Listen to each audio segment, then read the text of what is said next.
बिहार के राजनीतिक हलचल का सियासी पुराण बताने से पहले एक बात आपको बतानी बहुत ज़रूरी है और ये बात इसलिए ज़रूरी हो जाती है कि ये बहुत कुछ कहती है। अनिरुद्ध सिन्हा की दो लाइनें हैं जिसके साथ मैं शुरुआत करूंगा। बिहार की राजनीति में जो हलचल मची हुई है, सियासी पुराण जो लिखा जा रहा है, उनकी इन दो लाइनों से बहुत कुछ स्पष्ट होता नज़र आ रहा है। वो लिखते हैं कि बात ही बात में हर बात समझ जाओगे, बात ही बात में हर बात समझ जाओगे, तुम किसी रोज़ ये हालात समझ जाओगे।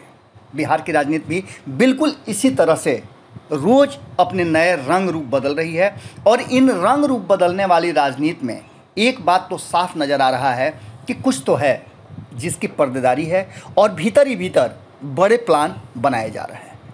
लगातार बैठकों का दौर जारी है, लगातार मीटिंग्स हो रही है और ये सारी मीटिंग्स सत्ता और विपक्ष पूरी हौच-पौच हो गई है। सत्ता में कौन है, विपक्ष में कौन है, कौन किससे मिल रहा है, किसके मिलने का क्या मतलब है, ये समझना बड़ा टेढ़ा खीर होता जा रहा है।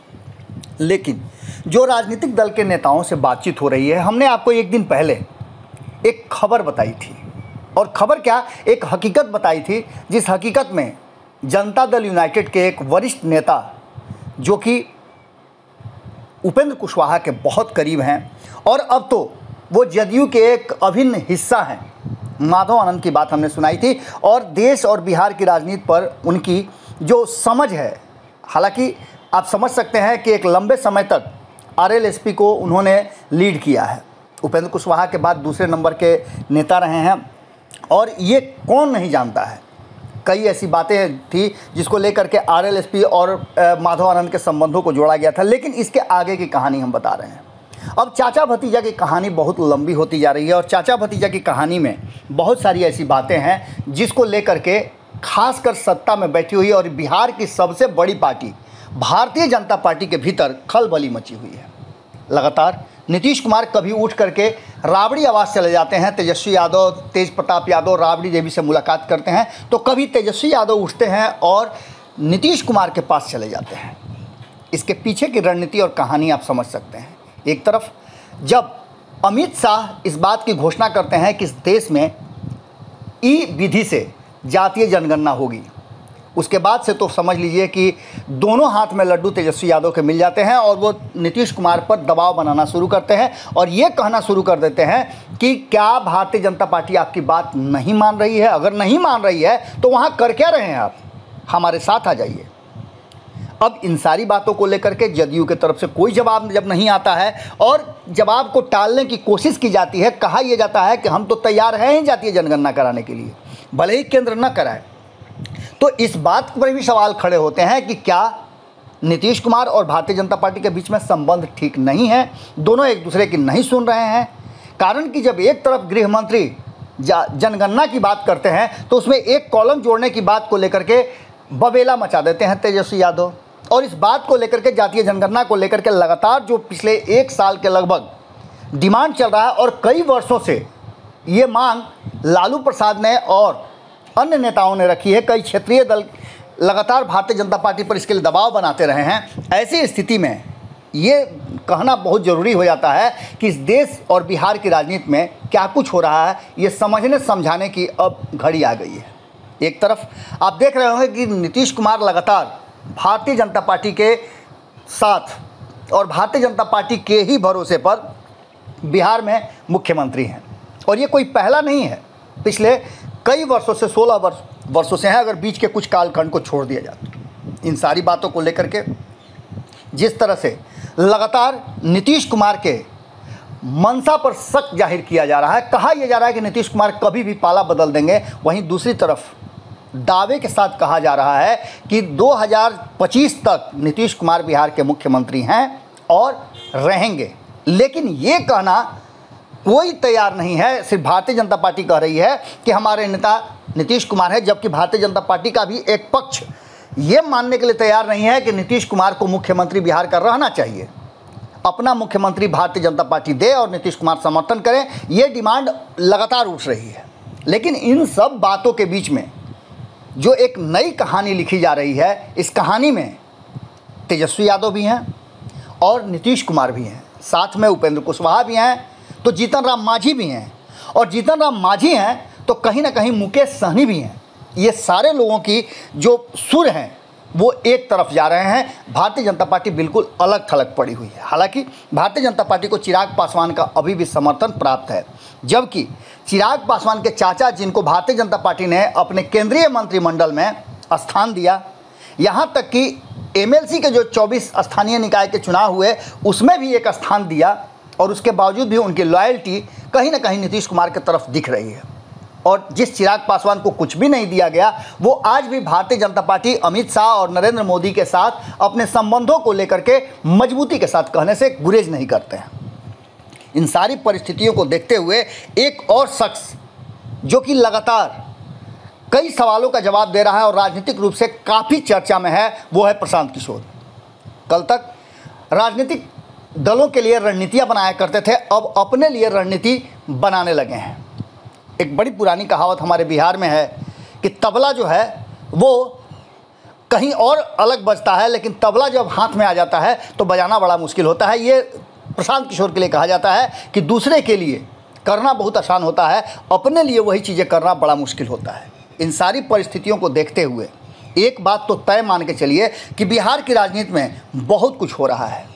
आज भोरे भोर हम कोशिश कर रहे हैं आपको ये बताने का कि नीतीश कुमार और तेजस्वी यादव दोनों की मुलाकात और कई दौर की मुलाकात कुछ न कुछ कहानी जरूर कह रही है।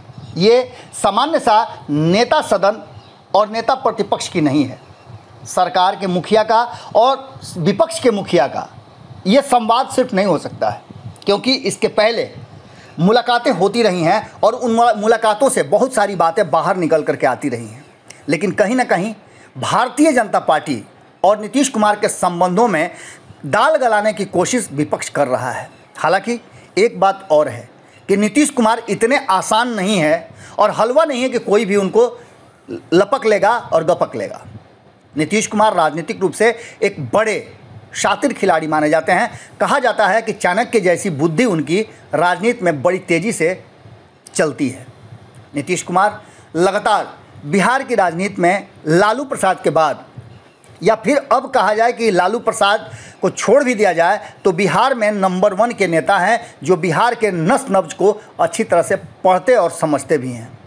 इन सारी बातों को लेकर के तेजस्वी यादव के हाथ में बिहार की सत्ता दे दे नीतीश कुमार, ये संभव नहीं है।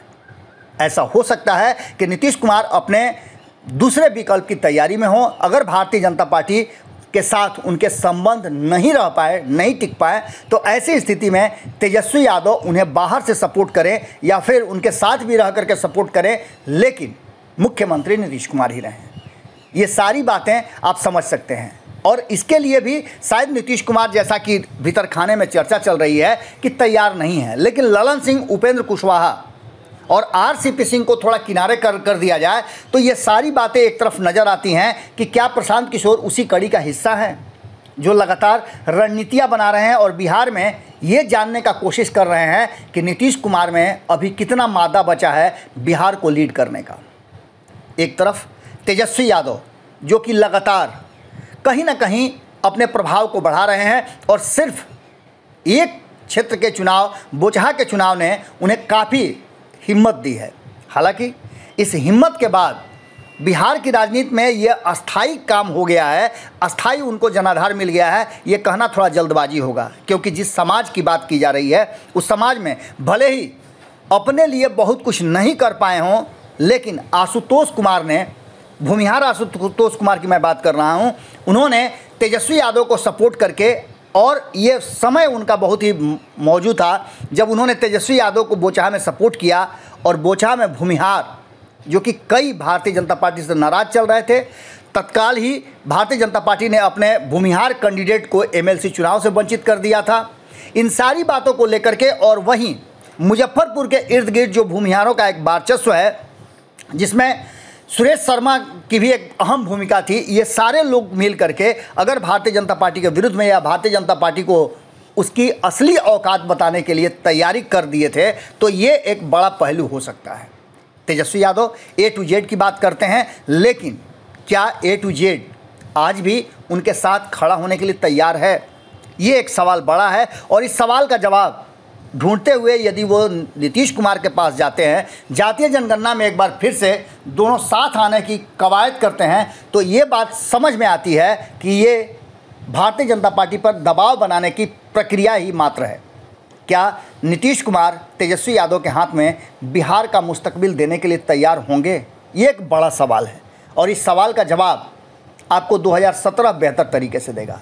अगर ऐसा होता तो 2017 में नीतीश कुमार को अलग होने की ज़रूरत क्या पड़ती और फिर से भारतीय जनता पार्टी के खेमे में जाने की ज़रूरत क्या पड़ती? कौन ज़्यादा नीतीश कुमार के लिए मुफीद और कौन ज़्यादा खतरनाक है, ये नीतीश कुमार बेहतर तरीके से जानते हैं और इसी पर उनकी राजनीति और रणनीति काम करती है। हमने खबरों में आपको बताया था कि नीतीश कुमार की रणनीति गैर भाजपाई और गैर राजद, यानी कि ये दोनों से दूरी बना करके तीसरे विकल्प की तैयारी अगर होती है तो नीतीश कुमार के लिए वो ज़्यादा कारगर साबित होगी और शायद नीतीश कुमार उसी पर अपना कदम आगे बढ़ा रहे हैं और नेक्स्ट प्लानिंग भी उनकी है। नीतीश कुमार की मुलाकात तेजस्वी यादव से होना और तेजस्वी यादव का नीतीश कुमार को 48 घंटे में अल्टीमेटम देकर के, अल्टीमेटम का समय लगभग समाप्त हो गया है और 48 घंटे मात्र बचे हैं। कहा जा रहा है कि 48 घंटे में पलट जाएगा गेम। तेजस्वी ने दे दिया है अल्टीमेटम। क्या नीतीश कुमार इस अल्टीमेटम पर खरे उतरेंगे या भारतीय जनता पार्टी से दूरी बनाने के लिए मन बना लेंगे? सवाल छोड़ करके जा रहे हैं आपके पास। यदि आप इसका जवाब देंगे तो हमें बहुत अच्छा लगेगा और हमारा मार्गदर्शन भी होगा। आज के इस एपिसोड में हम आपसे यहीं विदा लेते हैं, फिर अगले एपिसोड में आपसे मुलाकात होगी। बहुत बहुत धन्यवाद, नमस्कार। अगर ये वीडियो पसंद आई और वह बिहार के राजनीति और बिहारियत से सरोकार रखेनी तो सब्सक्राइब बटन दबा के चैनल के सब्सक्राइब कर ली।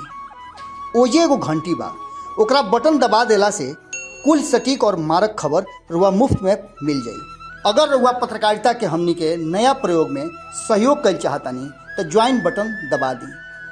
पेटीएम नंबर नोट कर ली 9386816700। धन्यवाद।